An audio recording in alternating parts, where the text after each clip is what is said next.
Desde hace 2 días, a partir del pasado viernes, me encuentro verdaderamente sorprendido, yo diría más propiamente que escandalizado. Presencié lo que no creí presenciar nunca en mi vida, en actividades relacionadas con cuestiones jurídicas, tanto como abogado litigante, como maestro universitario en la materia de derecho de amparo durante más de 20 años, como diputado. No creí ver y escuchar lo que el viernes vi y escuché. Voy a tratar de explicarme de manera rápida y espero que clara. Estoy consciente que las normas jurídicas no todas tienen la suficiente claridad. Hay algunas que, al no ser tan claras, están sujetas a interpretación, de tal manera que una interpretación les da una persona y otra interpretación les puede dar otra persona. Sin embargo, a la par de ese tipo de normas, hay otras que son clarísimas, indudables, que no dejan, valga lo tautológico, lugar a dudas. Piénsese, por ejemplo, en la norma que dice: está prohibida la pena de muerte. Todos la interpretan igual. No tiene lugar a dudas, es incuestionable y es indiscutible. Bueno, pues el viernes sucede que se da la violación a una norma que es también clarísima, indudable y no deja lugar, como hemos dicho, a dudas. Señalo el caso de manera esquemática. Como todas y todos sabemos, en fechas recientes se aprobó la Ley de Remuneraciones de los Servidores Públicos, que es reglamentaria del artículo 127 constitucional, ley que, entre otras cosas, establece que ningún funcionario ganará más que el presidente de la República. Si el salario del presidente de la República es de alrededor de 108,000 pesos, por lo tanto, la disposición de esa ley consiste en que ningún funcionario en este país, ningún servidor público, ganará más de esos 108,000 pesos. En consecuencia, es una ley que está orientada, una norma que está orientada sobre todo, pues, a aquellos funcionarios que ganan más de esos 108,000 pesos. Principalmente los ministros, los 11 ministros de la Suprema Corte de Justicia de la Nación, que ahora sabemos ganan alrededor de 600,000 pesos mensuales.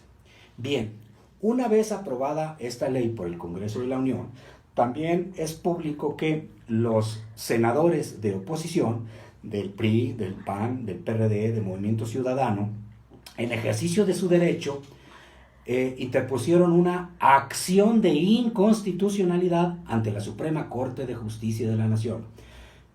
Acción o procedimiento que está encaminado a determinar si esa ley, si esa norma es constitucional o es inconstitucional. Hasta ahí todo está bien.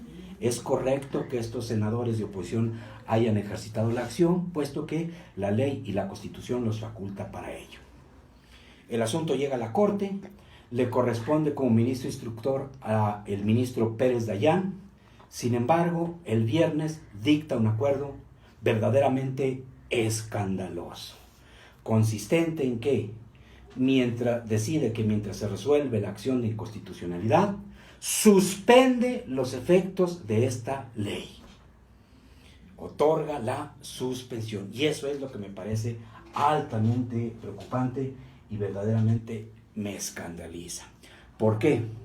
Porque en realidad ahí no está acatando un precepto que es de los que decía eminentemente claros e indudables. Concretamente es el último párrafo del artículo 64 de la ley reglamentaria de las fracciones 1 y 2 del artículo 105. Esto es la ley reglamentaria que, como su nombre lo indica, reglamenta a las controversias constitucionales y a las acciones de inconstitucionalidad.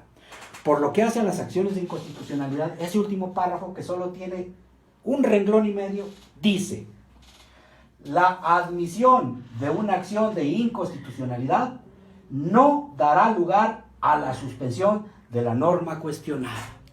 Esto es, la interposición de la acción de inconstitucionalidad no dará lugar a la suspensión de la norma o la ley impugnada. Es un precepto clarísimo, indudable, no deja lugar a interpretación diversa de una a otra persona. Sin embargo, el ministro Pérez Dayán, haciendo caso omiso de esta disposición clarísima, ordena la suspensión de los efectos de la ley de remuneraciones. Nos parece un acto preocupante, reprobable, que demuestra pues que la Corte está dispuesta a todo para no verse en la obligación de rebajarse esos enormes y desproporcionados salarios que perciben. Pero además de ello, si la Corte está dispuesta a todo, y creo que con esta violación se demuestra que está dispuesta a todo, eso me hace pensar que seguramente es cierto la versión que está corriendo fuertemente de la tarde de ayer y toda la mañana del día de hoy, en el sentido de que se sostiene que esa acción de inconstitucionalidad, cuando la debieron hacer los legisladores de oposición, que en realidad la elaboró, que la demanda la elaboró el propio ministro de la Suprema Corte de Justicia de la Nación, que él la elaboró, la cabildeó, y que por lo tanto, en términos prácticos, le mandó a los legisladores de oposición para que ellos solo firmaran esa ley, y después estos presentan la demanda hecha por el propio ministro, y de acuerdo al orden interno, qué casualidad que le toca al propio ministro Pérez Dayán conocer, ser ministro instructor, y el primer acto que hace es ordenar la suspensión de la norma impugnada de la ley de remuneraciones. Me parece extremadamente grave, y yo digo que si no se corrige esta situación, creo que a mí me parece peligroso, porque creo que el pueblo de México puede optar por actos de repudio, violentos, pudiera ser inclusive en contra de los ministros de la Corte y en contra de órganos del Poder Judicial de la Federación. Yo creo que el Congreso de la Unión, para evitar esta situación y además en cumplimiento de la Constitución, desde mi modesto punto de vista, lo que debe hacer, de acuerdo con, entre otras muchas cosas, ¿verdad?, lo que debe hacer, creo, con fundamento en los artículos 109 y 110 de la Constitución Federal, es entablar un juicio político en contra de este ministro con la finalidad de fincarle responsabilidad, destituirlo e inhabilitarlo vitaliciamente para desempeñar cualquier cargo.